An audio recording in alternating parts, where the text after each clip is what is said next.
Alors aujourd'hui, je voudrais vous donner 3 règles pour ne pas grossir pendant la ménopause. Parce qu'en fait, vous allez voir, c'est complètement logique. Parce que finalement, pendant la ménopause, il se passe plusieurs choses. Pourquoi les femmes prennent du poids et en particulier au niveau du ventre?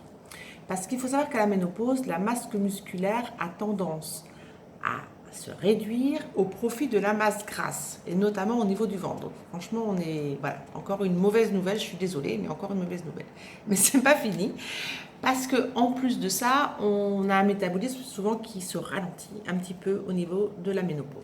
Donc, vous rajoutez troisième paramètre qui est celui du paramètre génétique. Si vous voulez avoir une petite idée de comment ça va se passer pour vous, ben regardez comment ça s'est passé pour votre maman et vous aurez une petite idée. Donc, en gros, on peut, face au fait que le métabolisme se réduise, que les masses musculaires se réduisent aussi au profit de la masse grasse, et qu'il y a un paramètre génétique, comment on va pouvoir réagir? En fait, on a 3 clés à ça. C'est pas très compliqué et c'est tout à fait logique.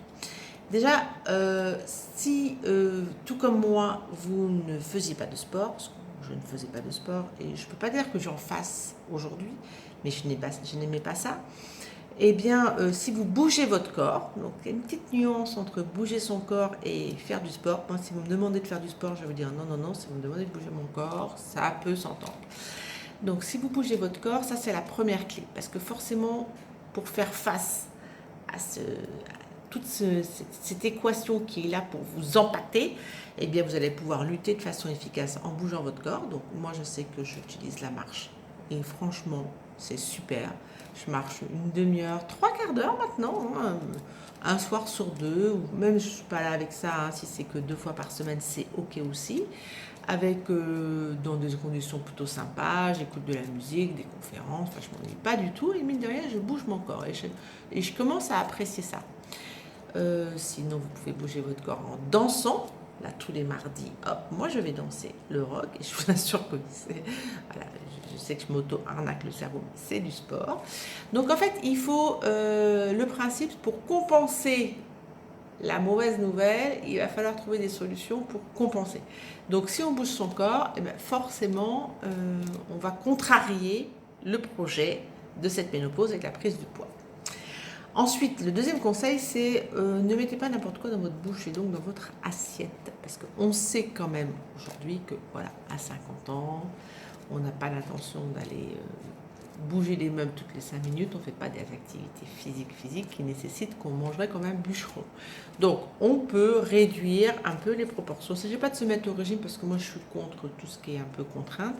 Mais puisqu'on a conscience et qu'on sait que la masse musculaire risque de se transformer en graisse, eh bien, on peut contredire et contrarier le processus en disant « Ah d'accord, tu veux transformer ça en graisse? Bah oui, mais oui, je ne vais pas te donner l'opportunité parce que moi j'aime bien les fruits, les légumes et je mange sain et équilibré. » Donc là, en fait, finalement, il faut prendre conscience. Quand on sait que ce phénomène se met en place, de la transformation de la masse musculaire en masse grasse, bah, à nous, en connaissance de cause, de faire attention à ce qu'on va mettre dans notre assiette. Et puis tout ce qui va permettre d'augmenter votre métabolisme, alors là vous pouvez éventuellement vous faire aider, mais déjà en fonction de ce que vous mettrez dans votre assiette, le métabolisme va augmenter, mais sinon en homéopathie, même en ostéopathie, vous pouvez essayer des choses qui vont faire que votre métabolisme vous allez mieux éliminer ce que vous mangez, en gros, quoi.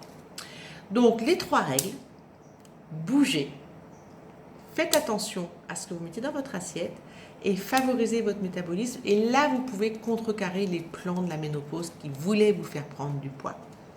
Voilà, j'espère que ces 3 conseils vous seront utiles. En tout cas, moi, ils m'ont rendu service et aujourd'hui, je veux les partager avec vous. Bye les filles!